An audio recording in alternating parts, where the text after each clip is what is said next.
రామలక్ష్మి, ఈ పెళ్లి కూతురు బట్టల్లో ఎంత సక్కగున్నావే. ఇంత సక్కగున్న అమ్మాయిని ఏ ఎదవైనా వదిలేసుకుంటాడండి? ఈ సిట్టి బాబు గడు వదిలేసుకుంటాడండి. ఆయన ఈ రామలక్ష్మి నాకు కావాలి కావాలి అని ఈ సిట్టి బాబు గడికి ఇన్నిసార్లు చెప్పినా ఈ సోను వినిపించుకోవట్లేదండి. ఎందుకో తెలిసే, నువ్వంటే నాకు ఇష్టమేనే, కానీ నీకన్నా ఎక్కువ మా అన్నగారంటే ఇష్టం.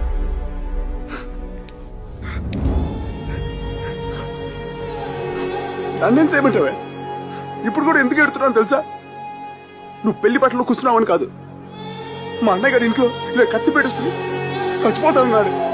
అది గుర్తుకొచ్చి ఏడిపోతుంది.